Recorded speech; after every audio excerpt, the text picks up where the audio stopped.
365. So you've obviously all come across Exchange. Probably most of you use Exchange, I would guess, either on premise or in the cloud.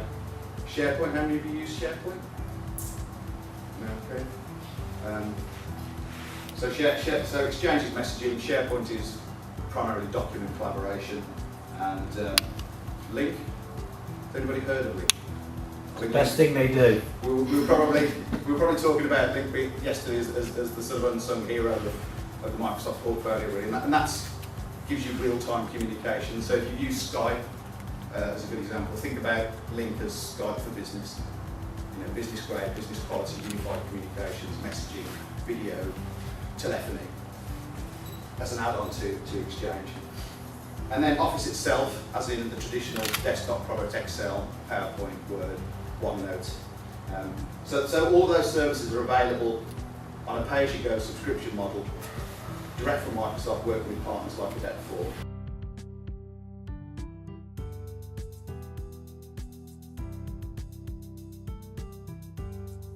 And this thing about using Office on all of your devices, so every Office 365 subscription gives you, if you subscribe to Office, gives you the ability to use that on up to 5 devices. As I talked about before, we've got obviously Windows, whether that's Windows laptop or a tablet. Then we've got iOS and Android support.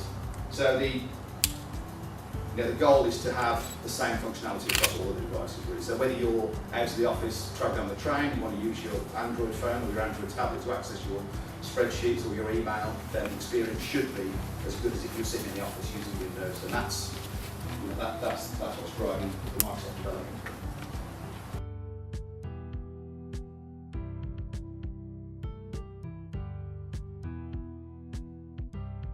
So services are under the Microsoft security policy. I think, as Andy said, the data's always, the ownership of that data is always retained by you as the customer. We're just the custodians. But it sits within that Microsoft security policy, which is available online and published. So transparency in data location. So we will tell you where your data is located. So if you're in the UK, your primary location will be Dublin, and your backup location will be Amsterdam. So that data is always being replicated constantly. So it won't be in the US, and it won't be in Asia Pacific. Some cloud providers won't tell you where your data is. It could be anywhere on any server they own anywhere in the world, and it's difficult for them to actually be any more specific. So that is an advantage of Office 365. And the service is audited externally at least once a year by a consultancy that will actually do penetration testing and just make sure that we are stepping up to our commitments. So it's externally audited